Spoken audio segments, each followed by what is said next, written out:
Welcome back, students. We will continue.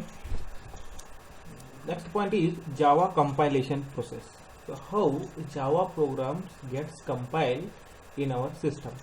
So for compiling, we have in our machine we have Java virtual machine JVM. Okay, JVM is present in our system. With the help of that JVM, so Java that code is getting converted. In the traditional compilation process, an equivalent machine code is generated for that particular platform. So in a traditional compilation in the sense, so in a interpreter or in assembler, what happens? That code gets converted, so line by line. Okay, so after converting, it checks the machine configuration, and according to that machine configuration or according to that platform, so that code gets generated and it gets executed. However, on compiling the Java source code, you get a bytecode which cannot be directly executed by the machine. So when this code gets compiled, so another code gets generated. So that code is called as bytecode. Okay, when we compile a code and after compiling another that machine code is generating, so that machine code is called as bytecode, and you cannot execute that bytecode directly. Okay. So this bytecode needs Java interpreter to convert it into the machine code of the computer. So this bytecode is required Java interpreter according to that machine, according to that system, to execute in that system. It requires Java interpreter to execute in that machine. This interpreter is part of the Java virtual machine or JVM.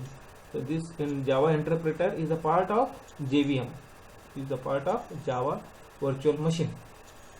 So that process is given with the pictures in your textbook. So just go through with that image, with that picture. Okay. So note that different Java bytecode interpreter is needed for each type of compiler, that is Windows, Unix and Macintosh. Here we are using different types of operating systems. Some people are using Windows, some are using Unix, some are using Linux, some are using Macintosh. Then what happens? So different types of interpreter is required for these machines, for different types of operating systems. However, once a computer has a required Java bytecode interpreter, it can run any Java bytecode program.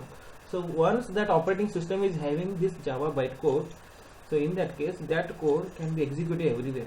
Okay, so this is different from what you studied in the traditional compilation process, where you are required to go back to the source code and recompile it for different computer. In a traditional method, what happens? So when that system configuration gets changed, again we have to go to that code, we have to recompile, again we have to re-execute. But so in this case, we need not to do that all the process. Okay, so compared to that, so this is easy. So once the bytecode gets generated, so that bytecode is ready to execute in all the machine, means write once, run everywhere concept. So once the code is written means over, so that code is ready to execute everywhere, in the sense on all the machines. The machine language for the Java virtual machine is called bytecode. So that is given in a slide. The JVM also includes just-in-time compiler that compiles selected portions of bytecode into executable code. The remaining code is simply interpreted. So this JVM requires, or it includes just-in-time JIT compiler. So then it compiles that code of a selected portion, and so that remaining code simply interpreted. So that is all about Java compilation process. So next comes Java features. Okay, features of Java. So Java is having some of the features are mentioned here. So first one is simple.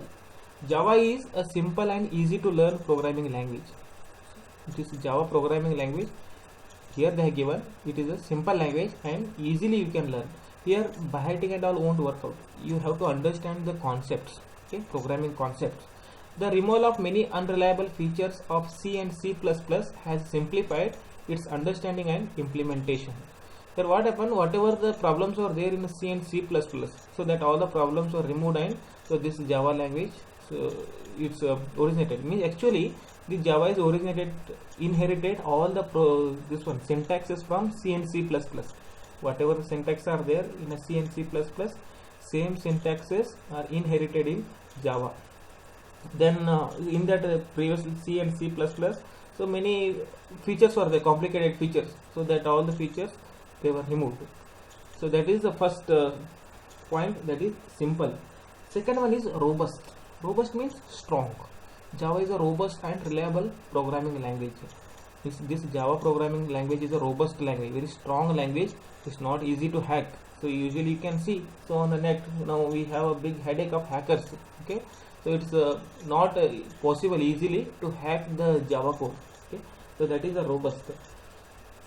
It's a powerful compiler checks for early errors during compilation and the interpreter checks for any runtime errors, thus eliminating situations that are error prone. So that is given in your textbooks. That explanation is given for robust. Next one is secure. Java is secure because it allows applets to confine to the Java runtime environment only. Applets cannot access any other part of the computer when downloaded on the web browser. This helps to eliminate any damage due to malicious software. So why Java is more secure language? Because see, they are given here applets example. Now if applets are developed, so in that web browser, applet can't access any other parts of that website. Okay, it executes independently and it will not make any problem for other parts of that application. So that is the point, that is applet cannot access any other part of the computer when downloaded on the web browser. So this what they use, so this helps to eliminate any damage due to malicious software. So when we download unwanted softwares in our system, so that software may damage to your system or to that software, so that can be eliminated, that can be removed. So that is the main advantage, secure language. Then object oriented. So Java is object oriented language. So what is object, what is class, so that is all discussed when in first lesson.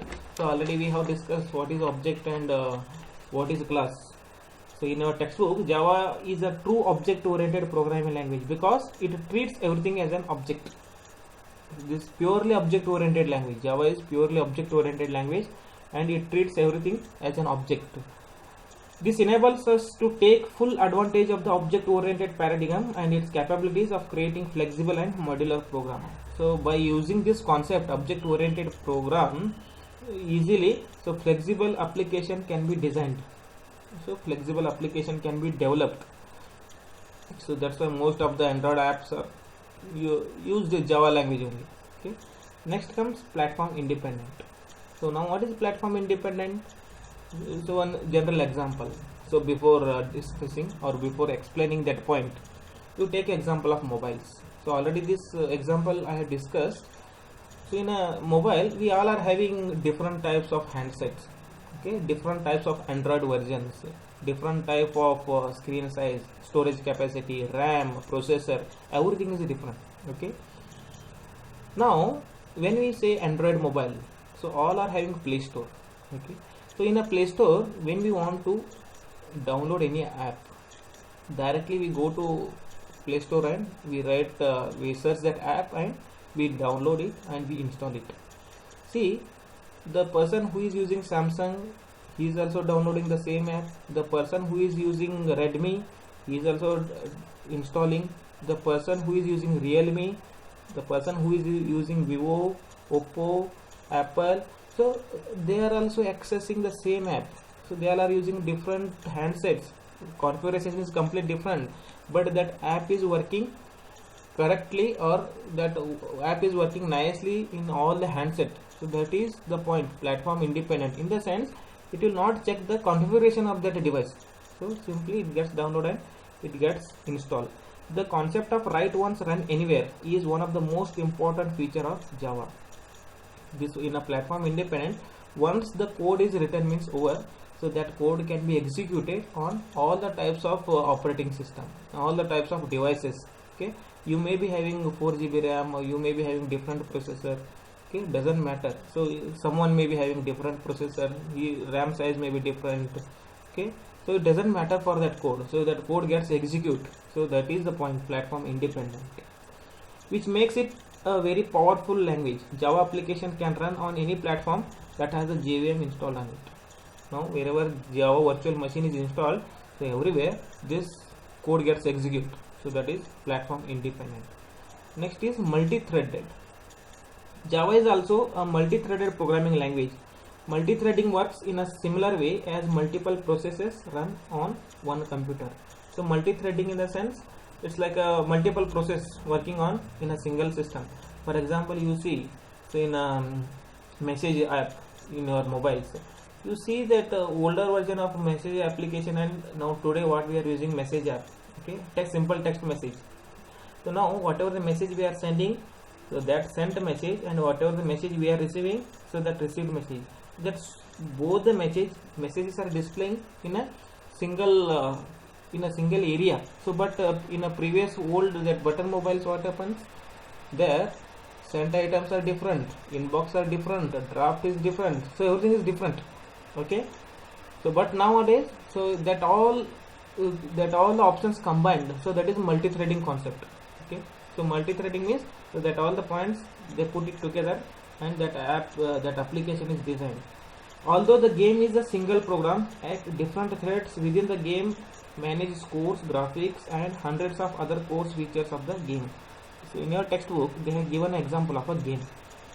So actually game is a one single program, but in that game, so what happens, there are different types of threads. Like, so there is one thread, so that thread means so a small app, so that is managing the score of your game. So how much you have scored. Then graphics, so managing another app.